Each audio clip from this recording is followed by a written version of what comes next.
Serial நடிகை தீபா நேத்ரன் ரீசெண்டா ஒரு சேனலுக்கு இன்டர்வியூ கொடுத்திருக்காங்க.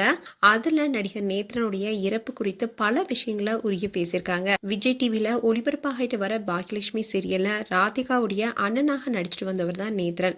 பாக்கியலட்சுமி சீரியல் மட்டும் இல்லாம பொன்னி சீரியல் உட்பட பல சீரியல்ல நடித்திருக்காரு. அதிகமான சீரியல்ல வில்லனாகவும் குணச்சித்திர வேடங்களையும் நடித்துட்டு வந்த இவரு உடல்நிலை குறைபாடு காரணமா சீரியலிருந்து விலகினாரு. இந்நிலையில தான் கடந்த சில மாதங்களுக்கு முன்னாடி புற்றுநோய் பாதிப்பு காரணமா சிகிச்சை பலனின்றி உயிரிழந்தாரு. இந்நிலையில நேத்ரன் மறைவுக்கு அப்புறமா முதல் முறையா அவருடைய மனைவி தீபா இன்டர்வியூ கொடுத்திருக்காங்க. அப்போ நேத்ரனுக்கு கடைசி நேரத்துல என்ன நடந்ததுன்னு கண் கலங்கி பேசியிருக்காங்க.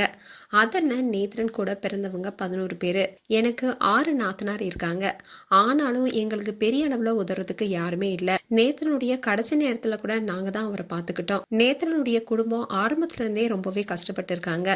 நேத்ரனுடைய அப்பா எம்ஜிஆர், வி.கே. ராமசாமி போன்றவருக்கு மேக்கப் ஆர்டிஸ்டா ஒர்க் பண்ணிட்டு இருந்திருக்காரு. அது மூலமா தான் நேத்ரனுக்கு சினிமாவில் நடிக்கணும் என்ற ஆர்வமும் வந்துச்சு. நேத்ரன் குழந்தை நட்சத்திரமா ரஜினி நடித்த ஸ்ரீ ராகவேந்திரா படத்துல தான் அறிமுகமானாரு. அதுக்கப்புறமா குழந்தை நட்சத்திரமா பல படங்கள் நடிச்சிருக்காரு. இதை தொடர்ந்து தான் அவர் சீரியல் நடிக்க ஆரம்பிச்சாரு. நேத்ரன் இறந்த அன்னைக்கு திடீர்னு அவர் வயிறு வலின்னு சொன்னாரு. நாங்க அவசரமா ஹாஸ்பிட்டலுக்கு கூட்டிட்டு போனோம். அப்போ டாக்டர்ஸ் மனசை தைரியமா வச்சுக்கோங்க, என்ன வேணாலும் நடக்கலாம்னு சொன்னாங்க. எங்களுக்கு அதிர்ச்சியா இருந்துச்சு. ஏற்கனவே நாங்க அவருக்கு ட்ரீட்மெண்ட் எடுத்துக்கிட்டோம், அப்புறம் ஏன் இப்போ இப்படி சொல்றீங்கன்னு கேட்டா அதுக்கு அவங்க நோயுடைய தாக்கம் உடம்பு ஃபுல்லா பரவிருச்சு. அதே மாதிரி இப்போ பல்ஸ் ரொம்ப கம்மியா இருக்குன்னு சொன்னாங்க. அவருக்கு ட்ரீட்மெண்ட்டும் போயிட்டு இருந்துச்சு.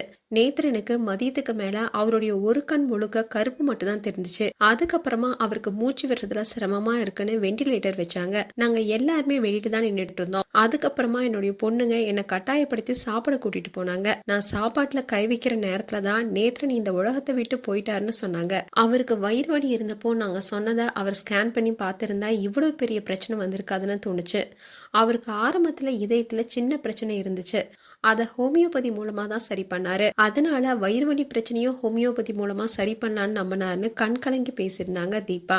அதோட உறவினர்கள் கூட தங்களுக்கு யாரும் உதவ முன் வரலன்னு ரொம்பவே வருத்தப்பட்டு பேசியிருக்காங்க. மேலும் அபிநயா அண்ட் அஞ்சனான 2 மகள்கள் இருக்காங்க தீபாவுக்கு. இப்போ மகள்களுடன் தனிமையா தான் வாழ்ந்துட்டு வராங்க தீபா. தீபாவும் இப்ப பல சீரியல்கள் நடிச்சிட்டு வராங்க. அதோட உறவினர்களுடைய யாருடைய சப்போர்ட்டுமே இல்லாம தீபா அவங்களுடைய மகள்களுடன் தனிமையில வாழ்ந்துட்டு வராங்க. மேலும் தீபா நேத்ரன் குறித்து உங்களுடைய கருத்துக்களை கமெண்ட் செக்ஷன்ல சொல்லுங்க. இது போன்ற வீடியோஸா பார்க்க நியூஸ் தமிழ் கிட்ஸ் சேனலை சப்ஸ்கிரைப் பண்ணுங்க. மறக்காம நோட்டிபிகேஷன் பட்டனை கிளிக் பண்ணுங்க.